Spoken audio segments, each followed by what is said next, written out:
नमस्कार। प्राइम न्यूजमा स्वागत छ। म संगीता कटुवाल। म दिपेश किमिरे। सुरु गरौँ आजका हेडलाइन्सबाट। वैशाख 10 गते हुने प्रतिनिधि सभाको उपनिर्वाचनका लागि दलहरू तीव्र तयारीमा।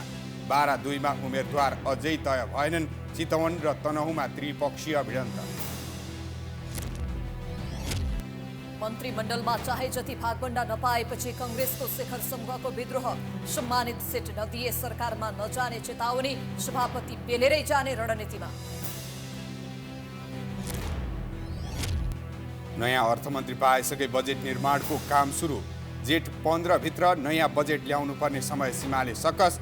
अर्थतन्त्र उकास्न सबै पक्षसँग सहकार्यको तयारी। पाकिस्तानको कराचीमा रहेको एउटा खाद्य वितरण केन्द्रमा भागदौड हुँदा 12 जनाको मृत्यु। ज्यान गुमाउनेमा 9 जना महिला र 3 जना बालबालिका।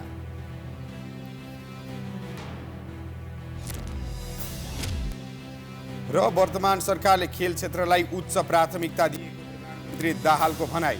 नेपाललाई विश्वकै खेलकुद हब बनाउन सकिने धारणा।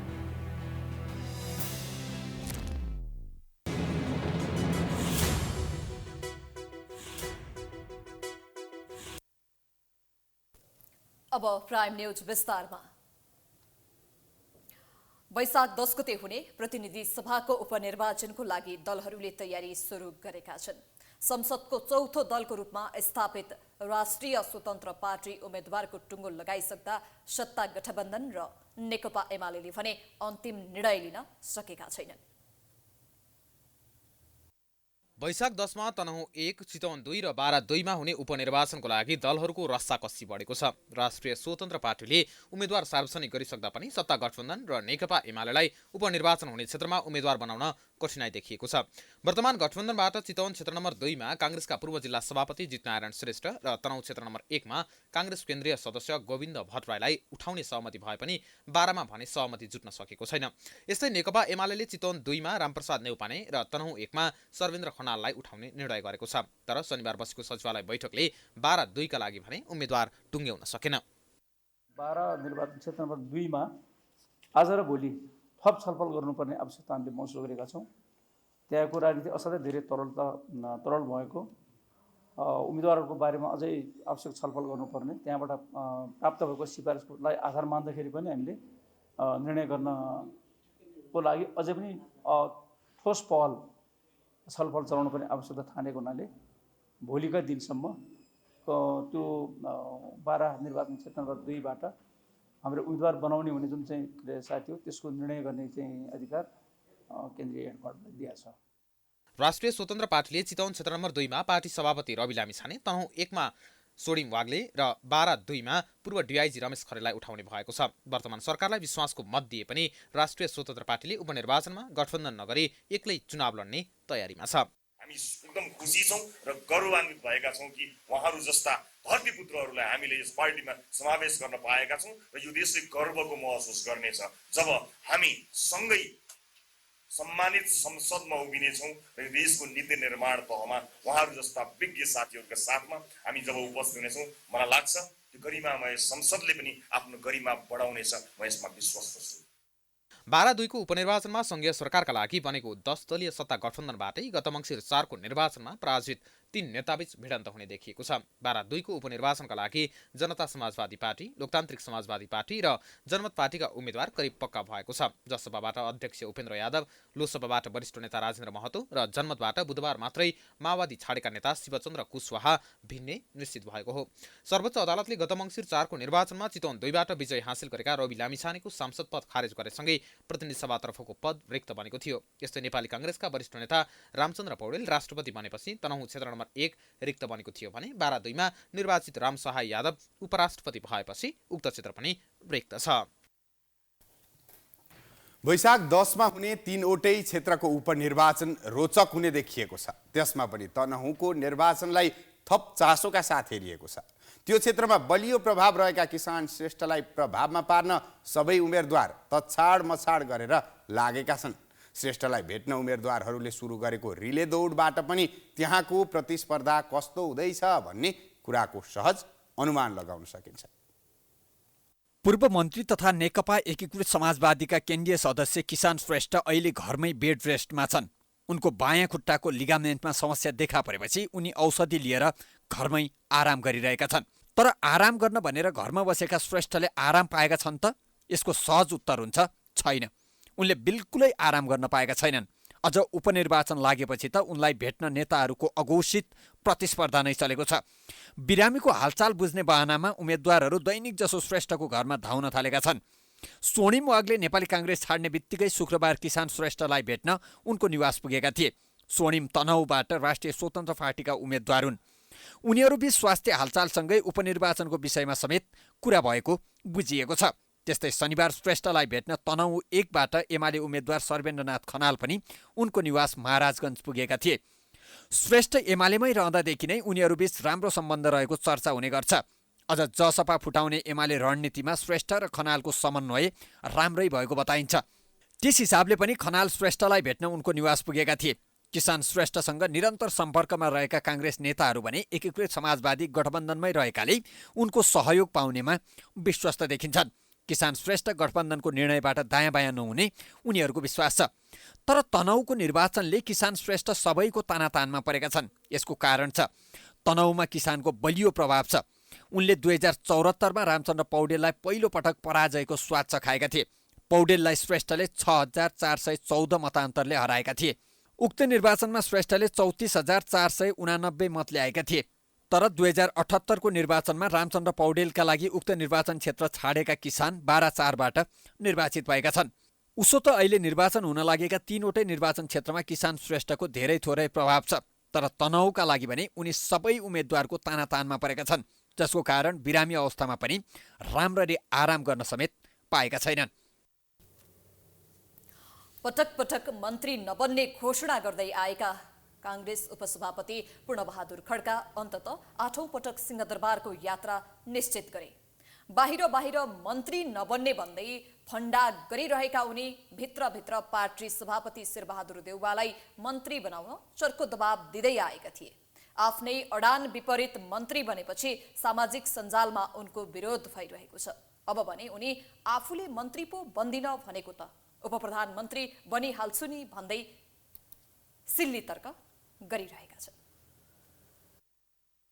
नेपाली काङ्ग्रेसका उपसभापति पूर्णबहादुर खड्का एक साता अघिसम्म भन्दै थिए म मन्त्री बन्ने लाइनमा छैन। आफूले 2055 देखि 2061 सालसम्म धेरै मन्त्रालय सम्हालेको भएकोले फेरि मन्त्री नबन्ने उनको दाबी थियो। यो हेर्नुहोस्। म धेरै मन्त्रालयको मन्त्री भएँ। अब म मन्त्री बन्ने कुराको मेरो अब अन्त्य भयो। म मन्त्री बन्दिनँ। अब म मन्त्री बनाउने अभियान लाग्छु। अब पर्खनु। त्यसपछि मैले के भने सुन्नुहोस् न, सोध्नु। त्यसपछि मैले भने मन्त्री भन्दा माथि भगवानको, भाग्यको र जनताको जिम्मामा छ। मन्त्री म बन्दिनँ। बाहिर मन्त्री बन्ने लाइनमा नरहेको बताउँदै आए पनि भित्रभित्र भने उनले सभापति शेरबहादुर देउवालाई मन्त्री बनाउन चर्को दबाब दिँदै आएका थिए। एमालेसँगको गठबन्धन भत्काएर निर्वाचन अघिकै गठबन्धन फिर्ता गर्ने सिलसिलामा महत्त्वपूर्ण भूमिका निभाएका उनले प्रधानमन्त्री पुष्पकमल दाहाललाई पनि आफूलाई मन्त्री बनाउन दबाब दिँदै आएको प्रधानमन्त्रीको सचिवालय स्रोत बताउँछ। अन्ततः उनी सरकारको दोस्रो वरियतासहित उपप्रधान तथा रक्षा मन्त्री बनेका छन्। मन्त्री बन्दिन भन्दै पुनः 8औं पटक मन्त्री बनेपछि यति बेला उनको चर्को आलोचना भइरहेको छ। तर खड्का भने आफूले मन्त्री पो बन्दिन भनेको त उपप्रधानमन्त्री बन्दिन त कहाँ भनेर भन्दै सिल्ली तर्क गरिरहेका छन्। अहिले चाहिँ के छ, सामाजिक सञ्जालमा आइरहेछ मन्त्री खान्न भन्नुभयो, मन्त्री बन्दैन भन्नुभयो। तर अहिले त मन्त्री फेरि बन्नुभयो भनेर सामाजिक सञ्जाल आइरहेछ। मैले उपप्रधानमन्त्री बन्दैन कहिले भनेको थिएँ?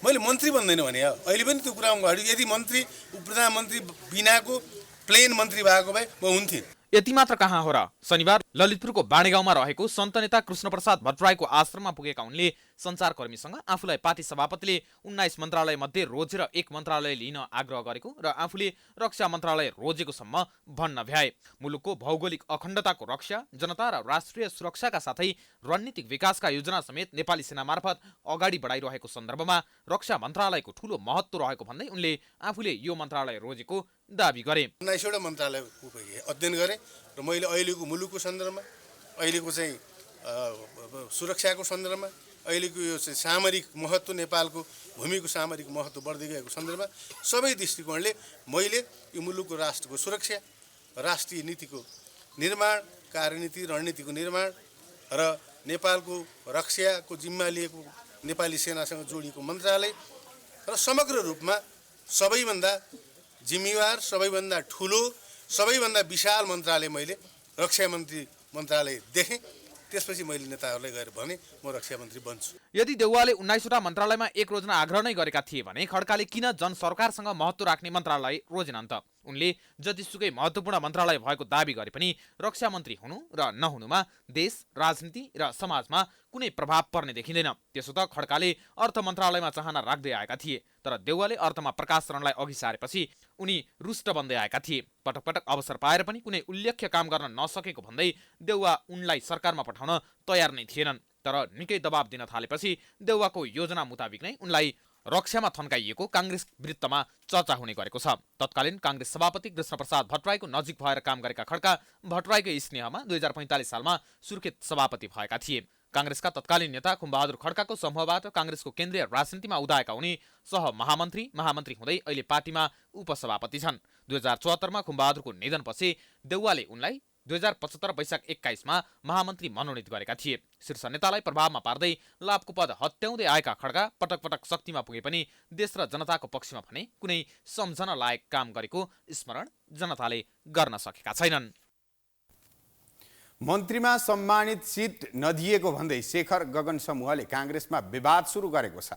शुक्रबार पार्टीको तर्फबाट सरकारमा जाने मन्त्री 3 जना आफ्नो समूहको हुनुपर्ने उसको माग थियो, तर सभापति देउवाले 2 जनाको नाम मात्र पठाउन आग्रह गरेपछि उक्त समूहले सम्मानित भाग नपाएको भन्दै मन्त्रीको नाम नै सिफारिस गरेन, जसका कारण काङ्ग्रेसको विवाद सतहमा आयो भने मन्त्री परिषदले पूर्णता पाउन सकेन। सत्ता समीकरणमा केको भूमिका खेलेको र सरकार निर्माणमा महत्त्वपूर्ण योगदान गरेको काङ्ग्रेसले आफ्नो भागमा अर्थ, रक्षा, शहरी विकास लगायत 8वटा मन्त्रालय पाएको थियो। तर शुक्रबार पुनर्गठन गरिएको मन्त्री परिषदमा काङ्ग्रेसले 4 जना मात्रै मन्त्री सरकारमा सामेल गरायो। शेखर गगन समूहले नाम नदिएका कारण सभापति देउवाले आफू निकटका उपप्रधान सहित 4 जनालाई मात्र मन्त्री बनाए। सभापति देउवाले शेखर गगन समूहका 2 जनालाई मात्र मन्त्री दिन सकिने र सोही अनुसार नाम पठाउन भनेका थिए। 3 जना मन्त्री आफ्नो समूहले पाउनुपर्ने अडानमा रहेको उक्त समूहले सम्मानित सिट नदिएको भन्दै मन्त्रीको नाम नै सभापति देउवालाई उपलब्ध गराएन, जसका कारण सभापति देउवाले आफू निकटका 4 जनालाई मात्र मन्त्री बन्ने सिफारिस प्रधानमन्त्री प्रचण्डलाई गरे। काङ्ग्रेसले थप 4 जनाको नाम नपठाएको कारण मन्त्री परिषदले पूर्णता पाउन सकेन। उता आफ्नो समूहलाई मागे जति मन्त्री नदिएको भन्दै शेखर गगन समूहले संस्थापन पक्षको रवैयाको निन्दा सुरु गरेको छ। उसले योगदान र क्षमता भएकालाई पन्छाउँदै आफू निकटकालाई मात्र सभापतिले मन्त्री बनाएको भन्दै सम्मानित सिट नदिए सरकारमा नजाने चेतावनी समेत दिइसकेको छ। सबै खालको विचार समूहलाई मिलाएर लैजानुपर्छ, पार्टीभित्र पनि एक किसिमको व्यवस्थापन गर्नुपर्छ भन्ने कुरा हो। हामीले हाम्रो समूहबाट 3 जना चाहिँ नि मन्त्रीमण्डलमा पठाउने कुरा गरेका थियौँ। कुरोभन्दा पनि योग्यता, क्षमता, दक्षता, अब क्षेत्रीय सन्तुलन, प्रादेशिक सन्तुलनहरू सबै हेर्नु पर्यो नि त। पठाउँदाखेरि प्रदेशहरू नै खाली हुने पनि परिस्थिति राम्रो होइन, भेगहरू नै खाली हुने स्थिति पनि राम्रो होइन। कमसेकम गर्दाखेरि न्यायोचित हुनु पर्यो नि, वितरण न्यायोचित हुनु पर्यो, सबैले समान अवसर पाउनु पर्यो। योग्यता क्षमता भएका साथीहरू हुनुहुन्छ, उनीहरूको त्यही अनुसारले व्यवस्थापन गर्नु पर्यो भन्ने कुरा हो। पार्टीको 14औं महाधिवेशनमा सभापतिमा पराजित शेखर कोइरालाले पछिल्लो समयमा त्यसको आधारमा भाग पाउनुपर्ने दाबी सहित काङ्ग्रेसमा किचलो झिक्ने गरेका छन्, जसका कारण देउवाले उनलाई हरेक विषयमा मनाएर अगाडि बढ्ने गरेका छन्। यसमा पनि इतर समूहको मागलाई चाँडै सम्बोधन गर्ने अर्थमन्त्री समेत रहेका काङ्ग्रेस प्रवक्ता डाक्टर प्रकाश शरण महतको भनाइ छ। कुनै समस्या छैन, 1-2 दिनमै भइहाल्छ, हुन्छ, त्यसमा धेरै ठुलो समस्या छैन। गत बिहिबार बसेको काङ्ग्रेस कार्य सम्पादन समितिको बैठकले मन्त्री छान्ने जिम्मा सभापति देउवालाई सर्वसम्मत रूपमा दिएको थियो। यो बैठकमा शेखर गगन पनि सहभागी थिए, तर मन्त्री चयन प्रक्रियामा भने सम्पादन समितिको बैठक विपरीत यो समूह अगाडि बढेकोमा संस्थापन पक्ष रुष्ट बनेको छ। शेखर गगन समूहले आफ्नो भागमा 3 मन्त्री नदिए सरकारमा सामेल नहुने दबाब सभापति देउवालाई दिइरहेको छ, जसका कारण आफ्नै समूहकालाई समेट्न नसकेको र आकाङ्क्षी धेरै भएका कारण समस्यामा परेको बेला पार्टीभित्रका सबै गुटलाई सन्तुलनमा राख्दै मन्त्रीहरूको बारेमा शक्ति सन्तुलन मिलाउन सभापति देउवालाई थप सकस हुने निश्चित छ। प्राइम न्युज जारी छ, हामी ब्रेकपछि आउँछौँ।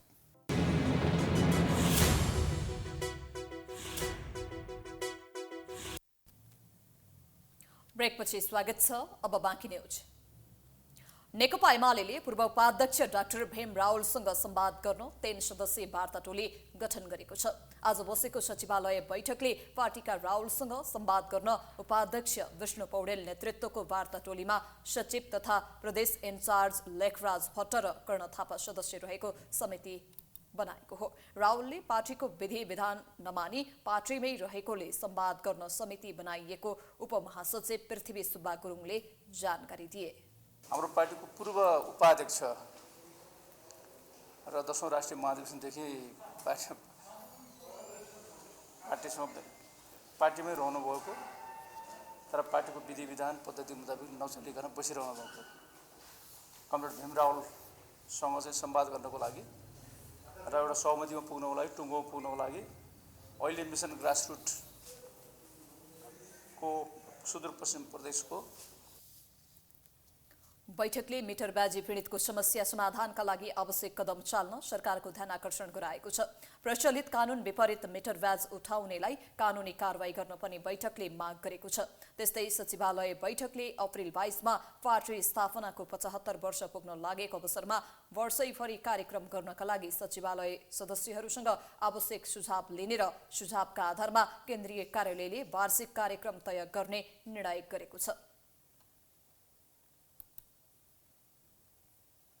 अध्यक्ष दुजाङ शेर्पाको कार्यशैलीप्रति असन्तुष्टि जनाउँदै नेपाली काङ्ग्रेस निकट नेवी सङ्घको असन्तुष्ट पक्षले पार्टी कार्यालय सानेपामा रिले अनसन सुरु गरेको छ।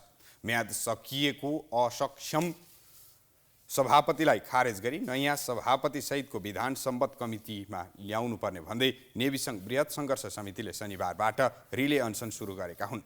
अध्यक्ष शेर्पाले सौबियो निर्वाचनका बेला जथाभावी जिम्मेवारी तोकेको भन्दै ती निर्णयहरू खारेज गर्नुपर्ने माग असन्तुष्ट पक्षले राख्दै आएको छ।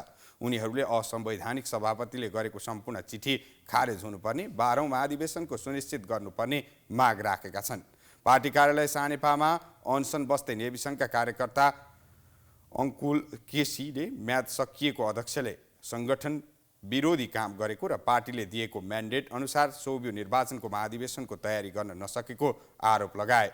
उनले विधि विधानमा टेकेर नयाँ कमिटी गठन गर्नुपर्ने माग रहेको बताए। हामीले नयाँ विधि विधान सहितको विधानमा टेकेर नेपाल विद्यार्थी सङ्घको नयाँ कमिटी, जहाँ पूर्ण पदाधिकारी सहितको पूर्ण कमिटीले मात्र नेपाल विद्यार्थी सङ्घको नयाँ महाधिवेशन 12औं महाधिवेशन सुनिश्चित गर्न सक्छ र यो म्याद सकिसकेको जुन पूर्व भइसकेका अध्यक्षले गरेका अनेकौं किसिमका सङ्गठन विरोधी कार्यहरू जसले नेपाल विद्यार्थी सङ्घको आम आस्थावान विद्यार्थी साथीहरूको मुटुमा चाहिँ र चोट परेको छ, त्यसलाई समाधान गर्नको लागि हामीले उसको जुन म्याद सकिसकेको छ त्यो म्यादलाई चाहिँ पार्टीले कुनै पनि हालतमा नथपिकन अपदस्थ गरी नयाँ कार्य समिति ल्याउनुपर्छ भन्ने हाम्रो माग हो। यसअघि काङ्ग्रेसका सभापति शेरबहादुर देउवाले 1 वर्ष अघि दोजाङ शेर्पालाई नेवी सङ्घको अध्यक्षमा नियुक्त गरेका थिए भने स्थानीय प्रदेश र प्रतिनिधि सभा निर्वाचनको परिणाम प्राप्त भएको मितिले 3 महिनाभित्र केन्द्रीय अधिवेशन सम्पन्न गरिसक्नुपर्ने जिम्मेवारी तोकिएको थियो।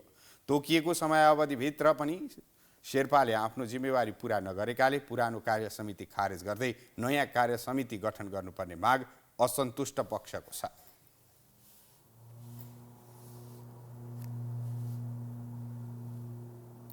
कैलालीको टिकापुरमा अमानवीय तथा गम्भीर प्रकृतिको घटना घटेको 7 वर्ष पुगेको छ।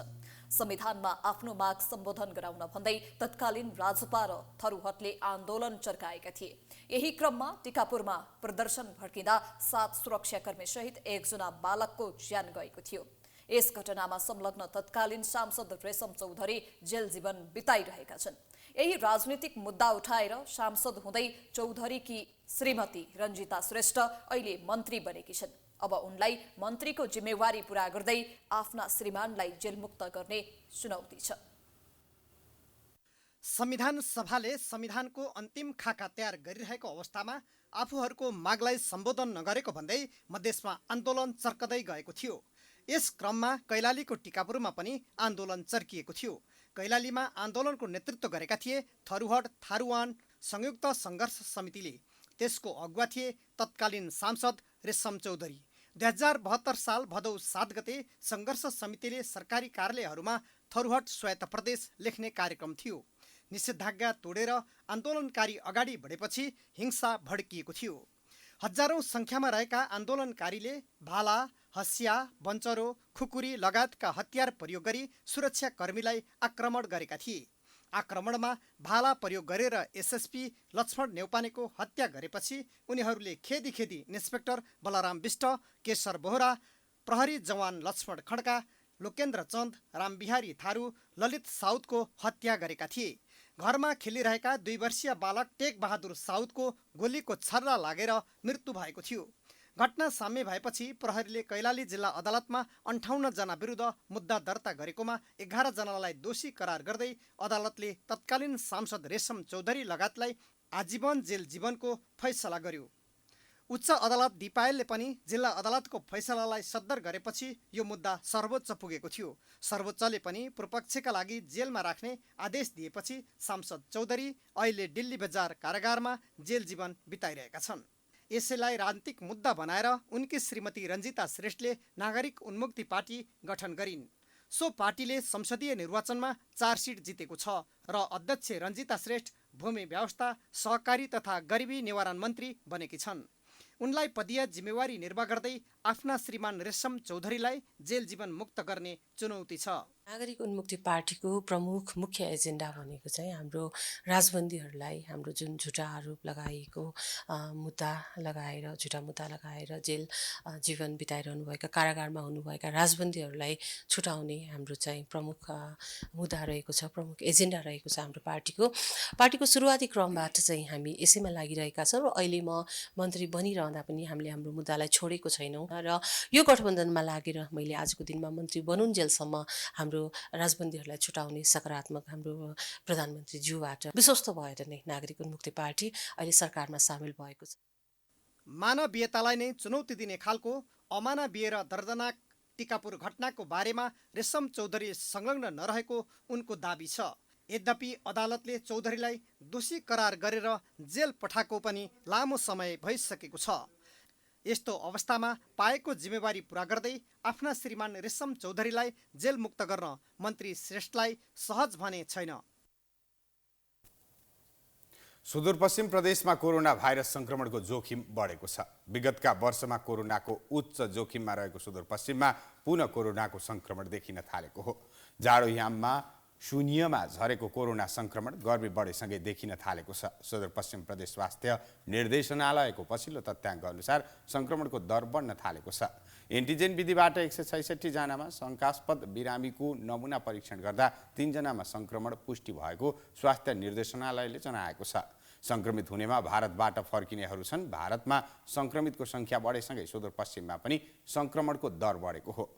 कोरोना संक्रमणको ग्राफ उकालो लागे पनि न्यूनीकरणमा भने लापरवाही देखिएको छ। सुदूरपश्चिम प्रदेशको भारतसँग जोडिएको मुख्य सीमा नाका गड्डाचौकी र गौरीफन्टाका केही साथै कोइलालीको सत्ती भन्सार नाकामा सतर्कता बढाउन सकिएको छैन। कञ्चनपुरका निमित्त प्रमुख जिल्ला अधिकारी धर्मराज जोशीका अनुसार संक्रमणको दर बढ्न सक्ने भन्दै सतर्कताको तयारी बढाइएको छ।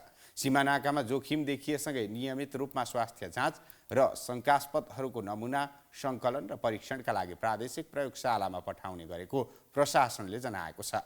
गड्डाचौकी र त्रिनगर गौरीफन्टा सीमा नाकामा स्वास्थ्यकर्मीहरू परिचालित अवस्थामा रहेको बताउँदै जोशीले थप प्रभावकारी बनाउन केही दिन अघि सरकारवालाको बैठक समेत बसेको बताए। उता कोइलालीका प्रमुख जिल्ला अधिकारी युवराज खण्डेलले फैलन सक्ने संक्रमणलाई मध्यनजर गरी उच्च सतर्कता अपनाएको बताएका छन्।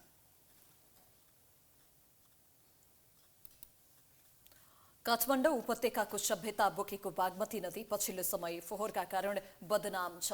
बागमती नदीमा अत्याधिक प्रदूषण बढ्न थालेपछि सरकार र विभिन्न सङ्घ संस्थाले बागमती सफाई अभियान नै चलाउँदै आएका छन्। तर अभियान सुरु भएको वर्षौं बितिसक्दा पनि नदीको प्रदूषण अलिकति पनि कम भएको छैन। फोहोर सफा गर्न निरन्तर बागमती सफाई अभियान चलिरहँदा उपत्यकावासीले नदीलाई फोहोर बनाउन छाडेका छैनन्। सरसफाई अभियान चलेकै क्षेत्रहरूमा ढलहरू मिसाउने र फोहोर फाल्ने क्रम रोकिएको छैन। काठमाडौँ उपत्यकाको सभ्यतासँग जोडिएको बागमती नदीमा अत्याधिक रूपमा प्रदूषण बढ्न थालेपछि नेपाल सरकारका साथै अन्य विभिन्न सङ्घ-संस्थाले बागमती सफाई अभियान सञ्चालन गरेका थिए। फोहोर सफाईका साथसाथै सचेतना अभियान सञ्चालन गरिए पनि उपत्यकावासीले न त फोहोर फाल्न छाडेका छन् न त बागमतीमा ढल बग्न नै छाडेको छ। जति अभियान चलाए पनि बागमतीको मुहारमा अलिकति पनि परिवर्तन आएको छैन। सभ्यता बोकेको बागमती नदी सधैँ झैँ अझै पनि बदनाम नै छ। अभियानकर्ता र स्वयंसेवकहरूले हरेक हप्ताको शनिबार बागमती नदी सरसफाई गर्ने गर्दछन्, तर सफा गरेको भोलिपल्ट नै फोहोर थुप्रिहाल्ने गरेको कतिपयको गुनासो छ। नदी सफा गर्न सरकार मात्र नभई सर्वसाधारण पनि सचेत हुनुपर्ने स्थानीय बताउँछन्।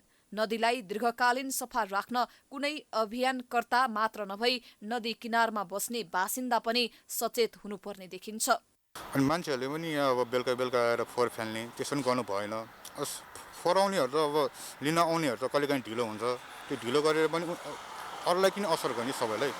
मेन भनेको अझ हाम्रो यहाँ भन्दा नि अझ तपाईँको सुकुम्बासी एरियातिर भयो क्या, त्यहाँतिर त अलि मेन पोल्युसनै छ क्या। यसलाई सरसफाइ गर्नु पर्यो, सरकारको गरेको राम्रो हुन्छ। खोलाको किनारमा बस्ने मान्छेको त गाह्रो छ, अब गाह्रोलाई त अब सरकारले हेर्नु पर्यो नि त। बागमती सफा गर्नको लागि एउटा चाहिँ नि मान्छेले सबैले सफा गर्ने भनेर भन्छ होइन भन्नु त, तर के भने पहिला त जनचेतना हुनु पर्यो होइन। जनचेतना यो बागमतीमा फोहोर फाल्नु भएन भन्ने कुरा सबभन्दा प्रथम कुरा त्यो नै हो। त्यस्तै बागमतीको पहिचान जोगाइ राख्न सरकारले पनि बेला बेलामा नदीको अनुगमन गर्नुपर्ने सर्वसाधारणको भनाइ छ। साथै सरकारले दीर्घकालीन र प्रभावकारी खालका योजना बनाई कार्यान्वयनमा जोड दिनुपर्ने कतिपयको बुझाइ छ।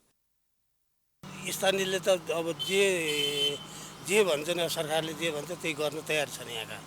अब सफा गर्नलाई अब हप्ताको एकचोटि हामी पनि निक्लिन्छौँ नानी, हाम्रो यहाँ दोकानमा जहिले पनि निक्लिया छौँ हामी। नेपाल सरकारले पनि नेपाल प्रहरी, नेपाल आर्मी, सशस्त्र प्रहरीहरू र स्कुलका विद्यार्थीहरू, स्वयंसेवकहरू खटाएको छ। तर खटाएर एक दिन आज शनिबार हामी त्यहाँ सफा गरेका छौँ। ठाउँ-ठाउँमा 334-35 हप्ता भयो आजसम्म। हामीले अब सरसफाइ गरौँ, फेरि भोलि जानु फेरि उस्तै हुन्छ। उपत्यकावासीले बागमतीलाई फोहोर फाल्ने र ढल मिसाउने ठाउँ बनाइरहँदा सरकारले भने अझै पनि बागमती नदीलाई दीर्घकालीन सफा राख्ने ठोस योजना बनाउन सकेको छैन। विभिन्न अभियानकर्ताहरूले बागमती स्वच्छ र सफा राख्ने अभियान निरन्तर चलाए पनि यस अभियानमा स्थानीय सरकारले आवश्यक सहयोग गरेको पाइँदैन। सफाईको मुख्य जिम्मेवारी स्थानीय सरकारको भए पनि काठमाडौँ महानगर लगायत उपत्यकाका अन्य नगरपालिकाले जिम्मेवार भएर काम गर्न सकेको छैन। फलत अझै पनि बागमती नदीको किनारमा कुहिने र नकुहिने फोहोर र ढल बगिरहेको देख्न सकिन्छ, जसले उपत्यकाका नागरिकको सचेतना स्तरलाई समेत गिज्याइरहेको छ। प्राइम टेलिभिजनका लागि क्यामेरा पर्सन विशाल खड्काका साथ सबिना कार्की, काठमाडौँ। 9 बुँदे घोषणापत्र जारी गर्दै रूपन्देहीको लुम्बिनीमा सुरु भएको राष्ट्रिय मिडिया सम्मेलन सम्पन्न भएको छ।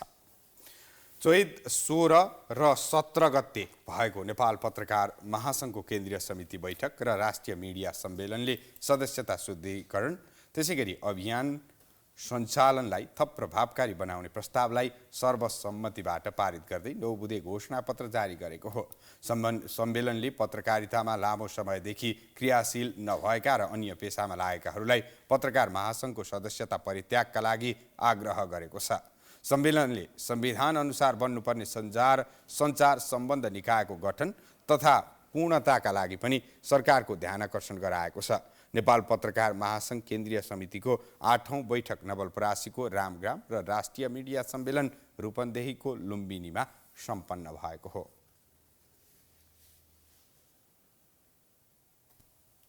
प्राइम न्युज जारी छ, हामी ब्रेकपछि आउँछौँ।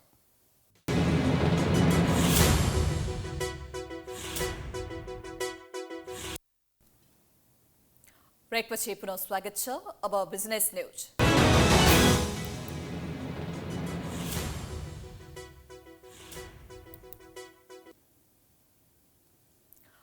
शुक्रबार अर्थ मन्त्रालयले नयाँ अर्थमन्त्री पाएसँगै अब बजेट निर्माणको तयारी सुरु हुन थालेको छ।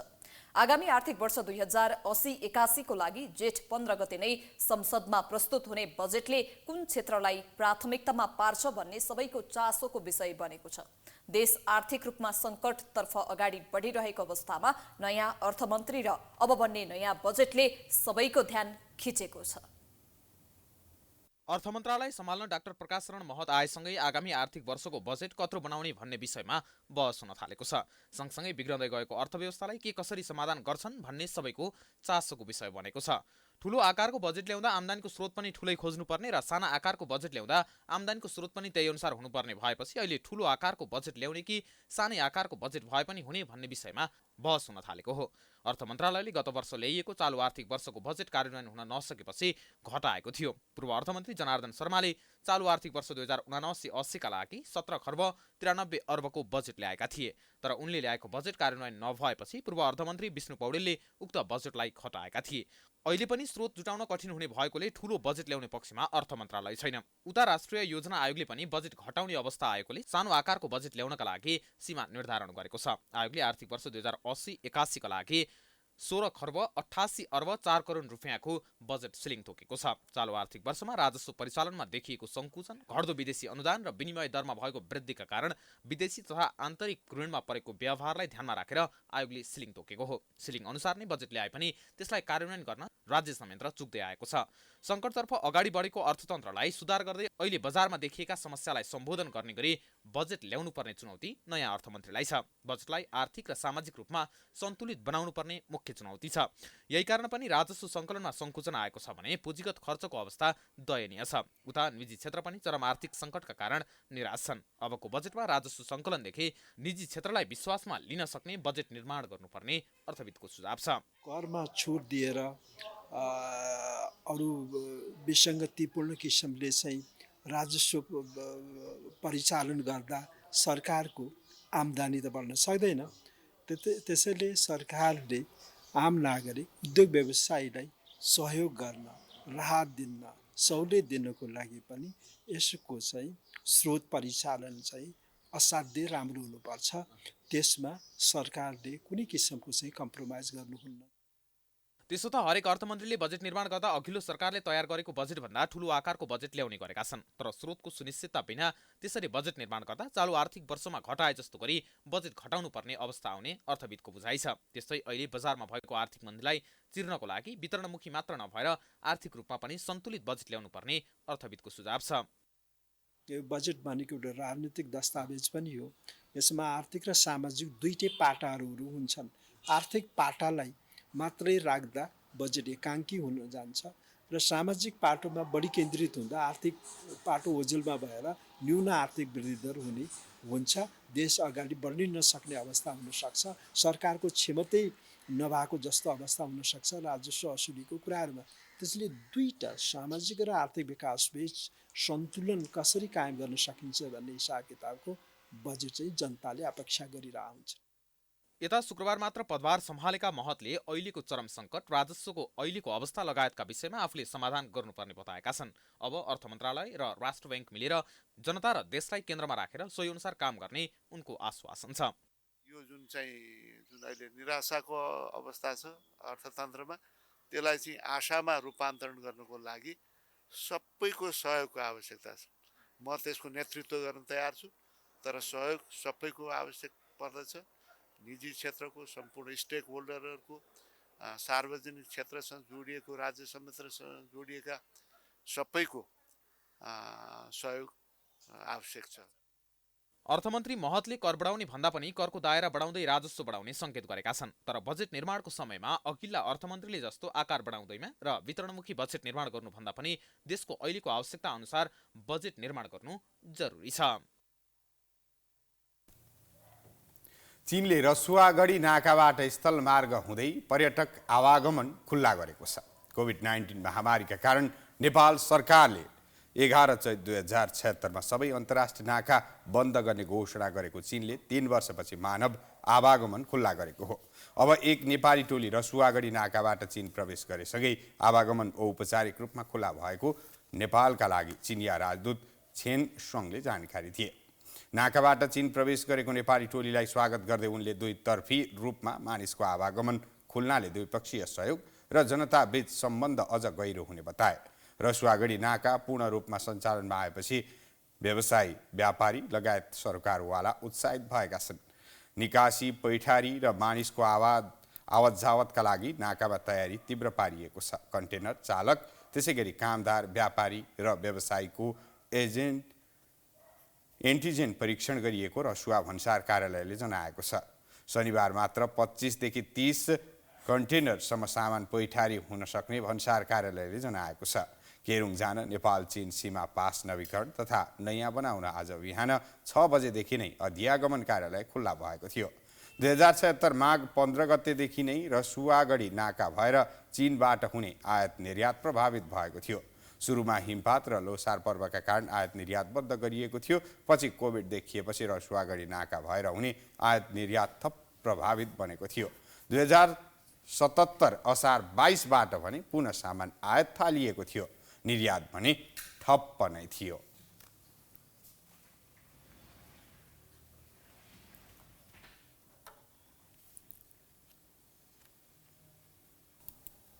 अब स्पोर्ट्स न्यूज।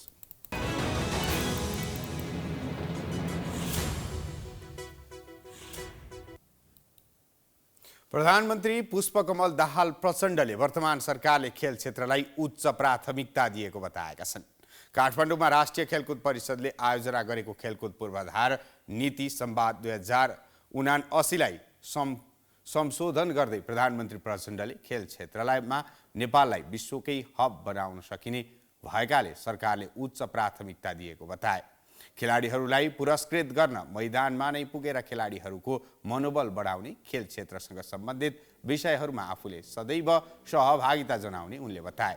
प्रत्येक विद्यालय र प्रत्येक टोलमा खेल सिकाइ र खेल मैदान बनाउने, तल्लो तहदेखि नै खेलाडी उत्पादन र विकास गर्न सकिने उनको भनाइ छ। प्रधानमन्त्री दाहालले सङ्घीय निजामती ऐन लगायत ऐनहरू छिटो पारित गर्ने पनि बताए। सम्बन्धित ऐनहरू पनि बनाएर अगाडि जाने कुरामा दृढ छ। सङ्घीय निजामती ऐन अन्तिम चरणमा छ। मेरो कोसिस छ यही सदनमा त्यसलाई प्रस्तुत गर्ने र त्यसलाई पारित गरेपछि अहिलेका धेरै अन्यलहरू चाहिँ समाप्त हुन्छन् र एउटा नयाँ गति संहिता कार्यान्वयनले लिन्छ।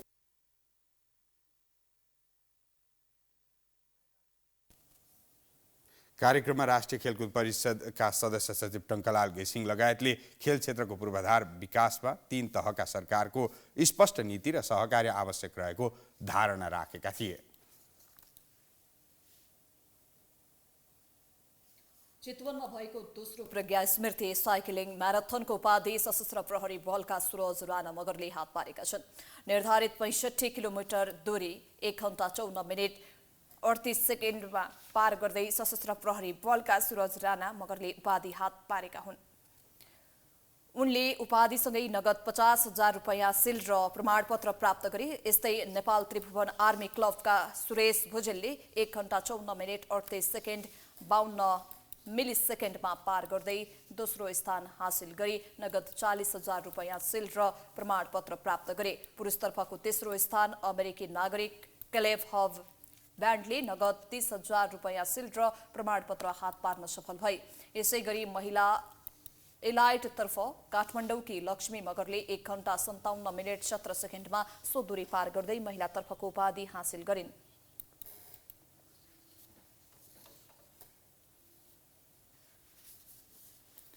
नेपाल राष्ट्रिय तथा अन्तर्राष्ट्रिय खेलाडी सङ्घको आयोजनामा हुन लागेको 17औं संस्करणको NNIPA स्पोर्ट्स अवार्डको सम्पूर्ण तयारी पूरा भएको छ। सङ्घले शनिबार काठमाडौँमा पत्रकार सम्मेलन गर्दै चैत 20 गते हुने स्पोर्ट्स अवार्डको सम्पूर्ण तयारी पूरा भएको जनाएको हो। अवार्डमा ओलम्पिक कमिटीबाट आधिकारिकता प्राप्त 27 खेलका उत्कृष्ट खेलाडीलाई जनै 10,000ले सम्मान गरिने आयोजकले जनाएको छ। त्यस्तै उत्कृष्ट खेलाडी मध्ये 1 पुरुष र 1 महिलालाई सर्वोत्कृष्ट खेलाडी स्वरूप सम्मान पत्र तथा नगद 1 लाखले सम्मान गर्ने सङ्घले जनाएको छ। त्यस्तै 50,000 पुरस्कार राशिको 1 पुरुष तथा 1 महिला प्रभावशाली खेलाडीको सम्मान तथा 1 जना पाका खेल कर्मीलाई 35,000 पुरस्कार राशिको गजराज आदर्श खेल व्यक्तित्व अवार्ड प्रदान गरिने सङ्घका महासचिव शिव सुन्दर गोथेले जानकारी दिए।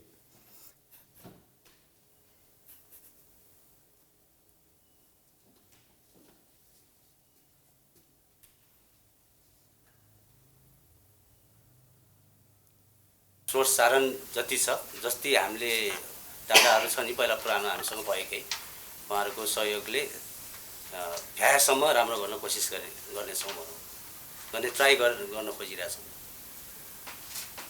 अझ यो हामीले बाहिर लानुको अर्थ पनि एउटा अर्को उद्देश्य पनि विभिन्न ठाउँबाटै जहाँ जहाँ जान्छौँ हामी, जहाँ जहाँ प्रोग्राम लान्छौँ त्यो ठाउँको स्थानीय रूपमा पनि खेलकुदमा आकर्षण बढाउने अथवा खेलकुदको माध्यमबाटै हामीले चाहिँ खेलकुदलाई नै राम्रो सोचोस् अथवा भनिहाल्यो नि भविष्य खोज्ने किसिमको कुराहरू होइन, कति कुराहरू अन्यलमा पर्नेहरूलाई पनि एउटा खेलकुदको एक्टिभिटिज देखाएर एट्र्याक्सनमै भनौँ न, त्यो किसिमले चाहिँ हामीले विभिन्न ठाउँमा गरिरहेको चाहिँ उद्देश्य हो।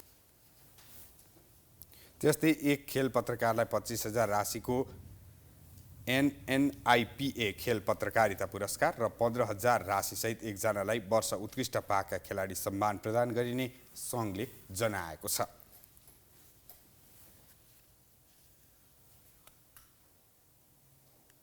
हामी प्राइम न्युजको अन्त्यमा आइपुगेका छौं। जाँदा जाँदै हेडलाइन्स पुनः एकपटक। वैशाख 10 मा हुने प्रतिनिधि सभाको उपनिर्वाचनको लागि दलहरू तीव्र तयारीमा। 12/2 मा उम्मेद्वार अझै तय भएन।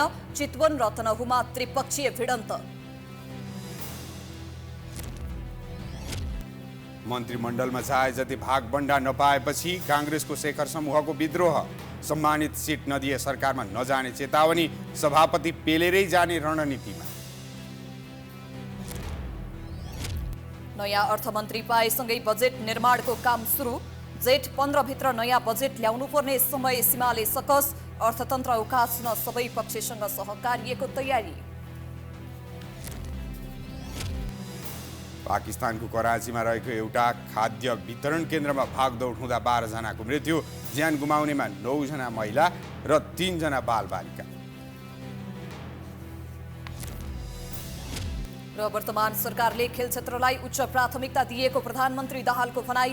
नेपाललाई विश्वकै खेलकुद हब बनाउन सकिने धारणा।